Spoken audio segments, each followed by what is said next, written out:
എല്ലാവർക്കും നമസ്കാരം. ഞാൻ സരിതാ മഹേശ്വരൻ.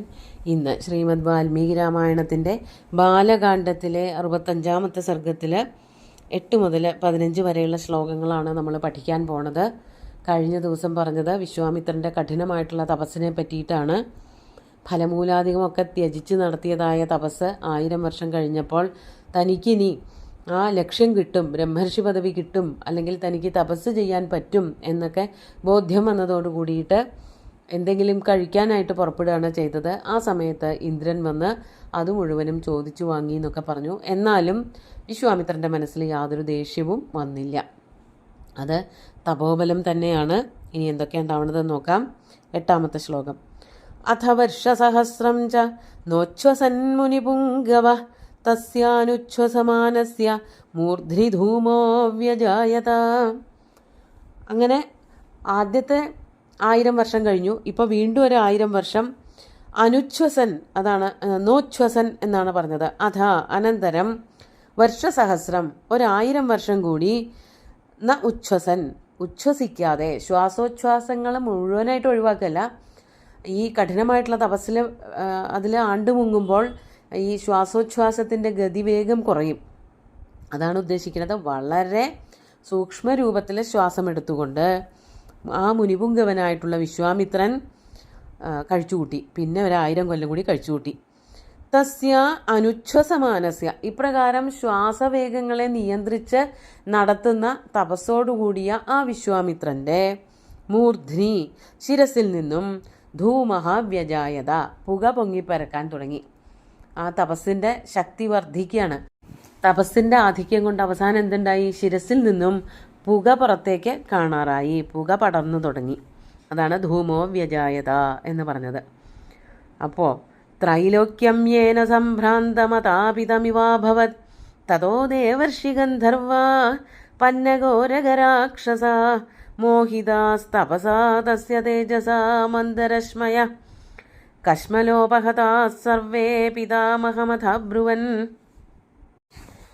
ത്രൈലോക്യം യേന സംഭ്രാന്തം അതാപിതമിവ അഭവത്. വിശ്വാമിത്രൻ്റെ ഈ ഒരു തപസ്സുകൊണ്ട് 3 ലോകങ്ങളും വെന്തുരുകണ പോലെയായി. അതാണ് യേന, യാതൊരു തപസ്സുകൊണ്ട്. യേന തപസ ത്രൈലോക്യം അതാപിതം ഇവ സംഭ്രാന്തം അഭവത്, തപിപ്പിക്കപ്പെട്ടതുപോലെ, അതായത് ഈ 3 ലോകങ്ങളും ചൂടോണ്ട് വെന്തുരുകിയതുപോലെ ആയി തുടങ്ങി.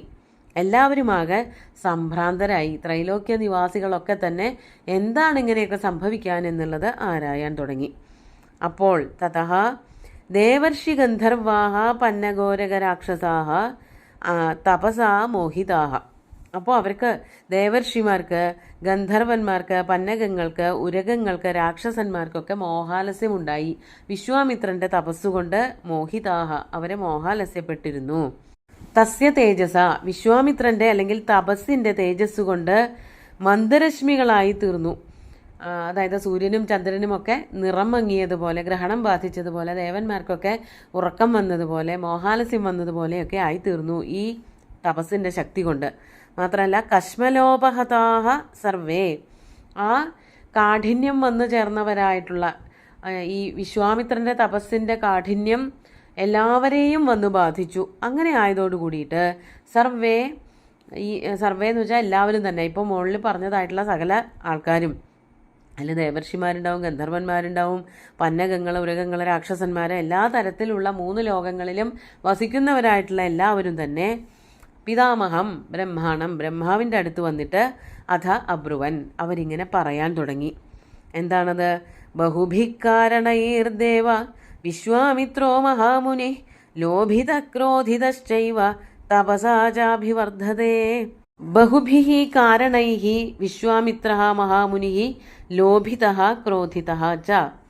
പല പല കാരണങ്ങളും ഉണ്ടായിട്ട് ആ മഹാമുനിയായിട്ടുള്ള വിശ്വാമിത്രനെ തപസ്സിൽ നിന്ന് പിന്തിരിപ്പിക്കാൻ പലതവണ ശ്രമിച്ചു, പ്രലോഭിപ്പിക്കപ്പെട്ടു, ദേഷ്യം വരുത്തുമാർ ഓരോന്ന് പ്രവർത്തിച്ചു. എന്നിട്ടൊന്നും ഒരു ഭാവഭേദവും ഉണ്ടായില്ല. ആ വിശ്വാമിത്രൻ തപസാ അഭിവർദ്ധതേ, തപസ് ചെയ്ത് കഴിവ് വർദ്ധിപ്പിക്കുക മാത്രമാണ് ചെയ്യുന്നത്. അല്ലാതെ അദ്ദേഹത്തിന് ഒരു ക്രോധമോ ലോഭമോ ഒന്നും വരുന്നതായിട്ട് കാണുന്നില്ല. മാത്രമല്ല നഹ്യസ്യ വൃജിനം കിഞ്ചിത് ദൃശ്യത്തെ സൂക്ഷ്മമപ്യുത ന ദീയതേ യദി ത്വസ്യ മനസാ യദഭീപ്സിതം വിനാശയതി ത്രൈലോക്യം തപസാ സചരാചരം.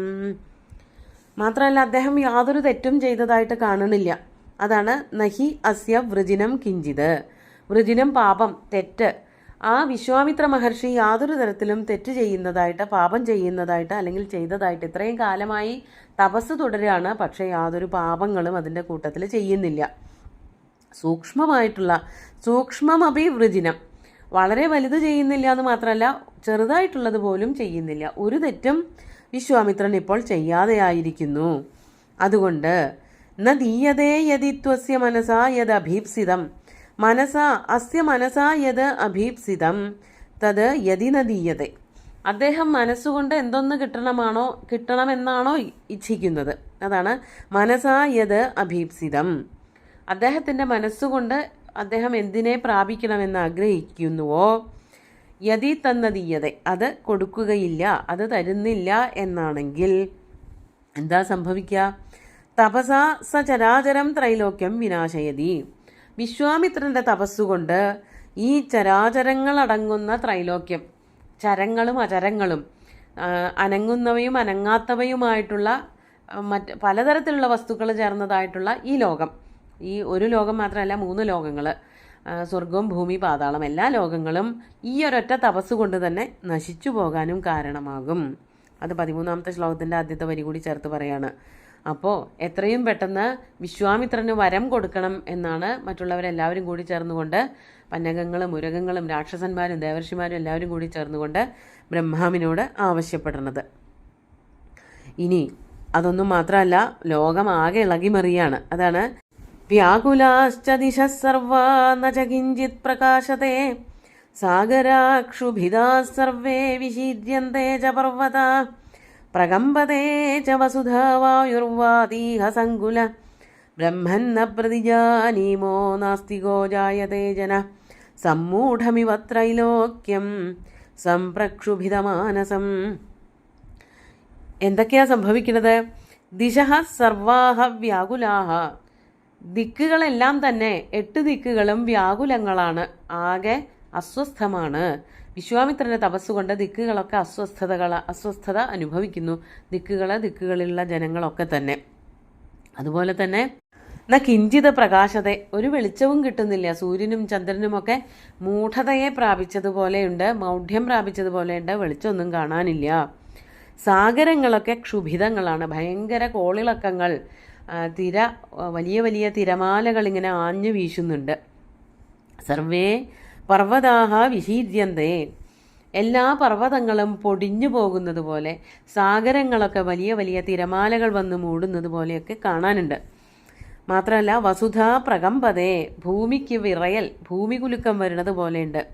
കഠിനമായിട്ടുള്ള കാറ്റ് വീശുന്നുണ്ട്. വായുർവാദീഹ സങ്കുലഹ, വളരെ കഠിനമായിട്ട് എല്ലാ വീടുകളും മരങ്ങളും ഒക്കെ പുഴക്കി എറിയുന്നത് പോലെയുള്ള കാറ്റ് വീശുന്നു. ഇതൊക്കെ വിശ്വാമിത്രൻ്റെ തപസ്സിൻ്റെ ഓരോ ഫലങ്ങളാണ് പുറത്തേക്ക് വരുന്നത്. അദ്ദേഹത്തിന് വേണ്ടത് കിട്ടാതെ വരുമ്പോൾ ഉണ്ടാകുന്നതായ തീവ്രത, തപസ്സിൻ്റെ തീവ്രത, അത് ഭൂമിക്കും സമുദ്രത്തിനുമൊന്നും താങ്ങാൻ പറ്റുന്നില്ല എന്നാണ് ഈ പറഞ്ഞ സംഘങ്ങൾ മുഴുവനും ബ്രഹ്മാവിന് കാണിച്ചു കൊടുക്കുന്നത്. എന്നിട്ട് പറയാണ്, ബ്രഹ്മന്ന പ്രതിജാനീമോ നാസ്തികോ ജായതേ ജന. അല്ലയോ ബ്രഹ്മാവേ, ന പ്രതിജാനീമഹ, ഞങ്ങൾക്കിനി എന്താ ചെയ്യേണ്ടത് എന്ന് യാതൊരു അറിവുമില്ല. എന്തൊക്കെ ചെയ്താലും ഇത് ശമിക്കുന്നില്ല. അതുകൊണ്ട് ജനക നാസ്തിക ജായതേ, ജനങ്ങളൊക്കെ ഈശ്വരവിശ്വാസമില്ലാത്തവരായിത്തീരുന്നു, നാസ്തികരായിത്തീരുന്നു. അതായത് ഈശ്വരവിശ്വാസം മാത്രമല്ല, വൈദിക വിശ്വാസങ്ങളുള്ളവരെയാണ് ആസ്തികന്മാരെന്ന് പറയുക. വേദവിധികളെ അംഗീകരിക്കുന്നവർ. വേദവിധികളൊക്കെ കൃത്യമായിട്ട് വിധിയാവണ്ണം ചെയ്തിട്ടും ഈ പ്രശ്നങ്ങൾ, ദുരിതങ്ങളൊക്കെ ആവർത്തിക്കുകയാണെന്നുണ്ടെങ്കിൽ അതിലുള്ള വിശ്വാസം നഷ്ടപ്പെടും.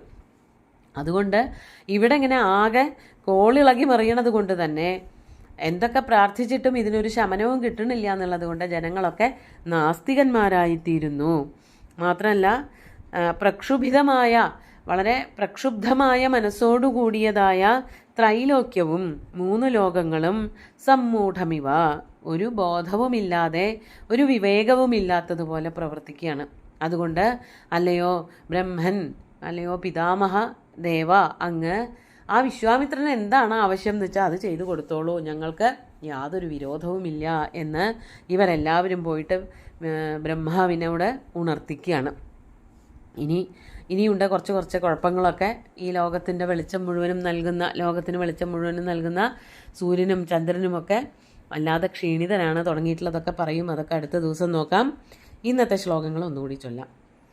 അഥ വർഷസഹസ്രം ച നോച്ഛ്വസന്മുനിപുംഗവ തസ്യാനുച്ഛ്വസമാനസ്യ മൂർധ്നി ധൂമോ വ്യജായത ത്രൈലോക്യം യേന സംഭ്രാന്തമതാപിതമിവാഭവത് തതോ ദേവർഷി ഗന്ധർവാഃ പന്നഘോരഗരാക്ഷസാഃ മോഹിതാസ്തപസാ തസ്യ തേജസാ മന്ദരശ്മയഃ കശ്മലോപഹതാഃ സർവേ പിതാമഹമഥബ്രുവൻ ബഹുഭിഃ കാരണൈർദേവ വിശ്വാമിത്രോ മഹാമുനിഃ ലോഭിതക്രോധിതശ്ചൈവ തപസാ ചാഭിവർദ്ധതേ ന ഹ്യസ്യ വൃജിനം കിഞ്ചിദ് ദൃശ്യത്തെ സൂക്ഷ്മമപ്യുത ന ദീയതേ യദി ത്വസ്യ മനസാ യദഭീപ്സിതം വിനാശയതി ത്രൈലോക്യം തപസാ സചരാചരം വ്യാകുലാശ്ച ദിശഃ സർവാ ന ച കിഞ്ചിത് പ്രകാശത്തെ സാഗരാഃ ക്ഷുഭിതാഃ സർവേ വിഹീദ്യന്തെ ച പർവതാഃ പ്രകമ്പതേ ച വസുധാ വായുർവാദീഹ സങ്കുല ബ്രഹ്മന്ന പ്രതിജാനീമോ നാസ്തികോ ജായതേ ജനഃ സമ്മൂഢമിവ ത്രൈലോക്യം സംപ്രക്ഷുഭിതമാനസം. ഇനി ബാക്കി വിഷയങ്ങൾ ലോകം മുഴുവനും ആകെ കലമ്പൽ കൊണ്ടിരിക്കുകയാണ് എന്നുള്ളത് അടുത്ത ദിവസം വർണ്ണിക്കും. ഇന്നത്തെ സുന്ദരമായിട്ടുള്ള ശ്ലോകങ്ങൾ ഭഗവാൻ ശ്രീരാമചന്ദ്രൻ്റെ കാൽക്കൽ അർപ്പിച്ചുകൊണ്ട് ഗുരുവായൂരപ്പനെ സാഷ്ടാംഗം നമസ്കരിച്ചുകൊണ്ട് എല്ലാവർക്കും ശുഭദിനം നേർന്നു നിർത്തട്ടെ. നന്ദി.